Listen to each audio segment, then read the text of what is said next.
Welcome back to 100 more Worthwhile DOS games, where I replace every title on the Worthwhile DOS games list with a game of similar quality. Until today, that is. Why? Today's game is Stunts. Stunts was developed by Distinctive Software, and it presents a distinct problem for this show, because every DOS equivalent isn't as good, and they were all released within a year of each other. The premise is that you race in various cars against various AI on various increasingly crazy tracks, performing a series of mind-boggling and gravity-defying stunts along the way, all the while having a ridiculous amount of fun and breaking the physics engine. It's still one of the classics of its little niche, and the alternatives aren't going to get your heart pounding in quite the same fashion. Hard Drivin' is the arcade game that Stunts takes influence from, and it has a DOS version, and it's not very good. Stunt Car Racer by Jeff Crammond also has you performing crazy stunts, and is of a similar quality to Stunts.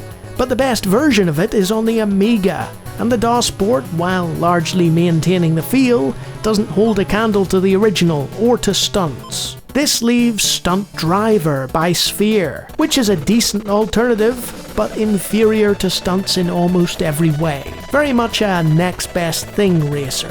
Digging deeper, you'll find racers by Distinctive Software like Test Drive 2, Grand Prix Circuit, The Cycles, and even a PC port of Sega's famous Outrun. All good games worthy of mentioning, but none of them featuring Stunts. So we've reached the crux of our conundrum. Stunts is far and away the best stunt-based game for DOS, so we can't replace it directly. Both Stunt Driver and Stunt Car Racer are functional alternatives should you want to try them, but there's one racing series that has its origin in DOS and comes from the original designer of Stunts. You can't talk about racing games without mentioning Need for Speed, the best-selling PC racing series of all time. Its humble beginnings were created by Pioneer Productions for EA Canada, the newly merged Distinctive Software arm of Electronic Arts. It originally came out on the ill-fated 3DO console, but was subsequently ported to DOS most effectively.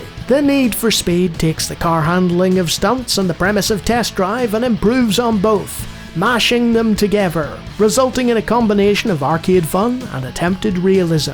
Sure, you won't be doing corkscrews or loop-de-loops, but you'll still take flight, and the distinctive courses will give you enough eye candy to make up for it.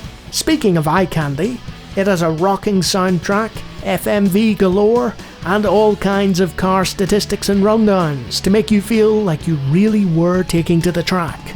The sky-high production values are something that EA would carry on into their sports series, to the tune of billions. The invisible walls and suspect handling of the game these days means that it has to rely on arcade charm. And whether you're driving in third or first person, it's still a blast, and very easy to pick up. It doesn't matter if you're doing laps of a single track or driving from one point to another over a stretch that lasts multiple winding courses of open road. The Need for Speed offers you plenty of high-octane action and vehicular opposition. There was also an updated version from '96 that you'll want to be slinging into your CD-ROM tray faster than Nigel Mansell down a straight.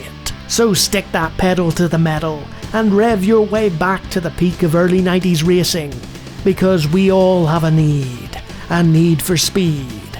But this isn't just a need for speed, this is the need for speed.